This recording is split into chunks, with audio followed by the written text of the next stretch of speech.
Life throws curveballs sometimes. It's just the way it is. We deal with them in the best way we can, and we're fine again. But what happens in between? What happens before you can finally say, I am fine?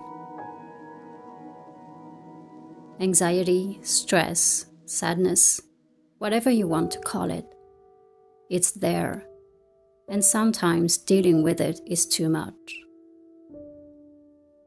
Sometimes you're just tired of having to go through that again. I recently experienced another hard time, something that brought a lot of stress into my life. One of those things I always carefully avoid to talk about, because the details don't matter. What matters is the message I want to share with you today. When I feel my anxiety creeping back up, I always turn towards creativity.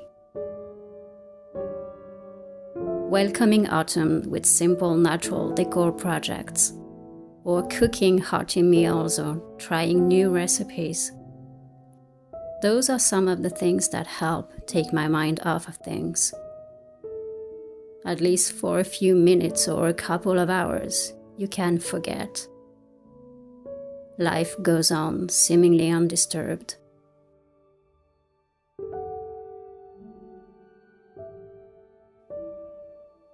I've always been anxious, as long as I can remember. I've always had to deal with fears of all kinds, mostly unjustified. And while I usually manage to find the strength to go on, those fears drain a lot of my energy, forcing me to take breaks and focus on nothing.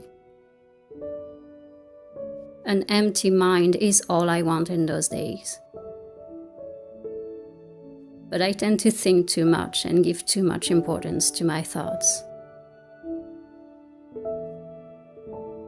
This new episode has made me wonder a lot about what we say and how we behave in front of other people when it comes to mental health and well-being. How often do we dare say, I'm not okay? When someone asks, how are you? Are we always honest? Most of the time, the answer we give is, I'm fine, because that's the expected answer. But in truth, sometimes our deeper self just wants to say no.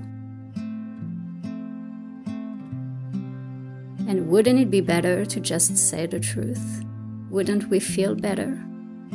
How liberating it would be to have the right to be honest. To take this right and see how people would react. We may even be surprised by their reaction. The rejection and judgment that we fear may actually only exist in our minds. Sometimes I want to believe that I would actually receive kindness in return. My fears have the right to exist, and I should have the right to mention them.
I found a sanctuary in my art, creating again and again, allowing my mind to unplug. A new painting collection was born in this hard time. I am so very grateful for creativity and imagination.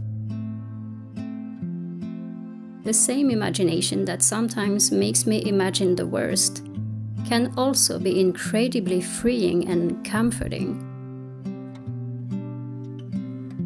We often say that artists are the most productive when sad or stressed, and there is some part of truth to it.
Pretending we're okay or not pretending. What is the greater fear? To stay closed and quiet or to risk rejection? The right people will love you as you are, flawed and worth it all. There for both, the rise as much as the fall.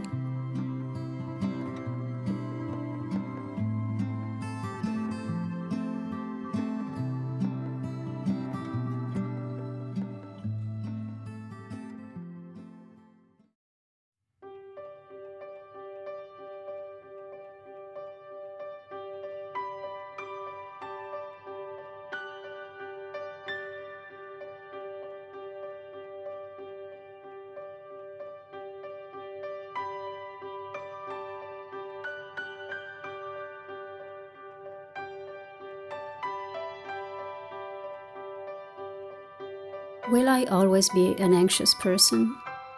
Probably. Will I always be able to deal with it? Yes, definitely. I am strong and so are you. And even if something may be stressful, you know what?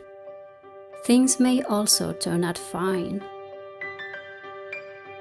Sadness may very well change into something happier. And in any case, the sun will shine again. Darkness will make room for light again. So hold on to hope. You are not alone. I'm here with you in this strange in-between.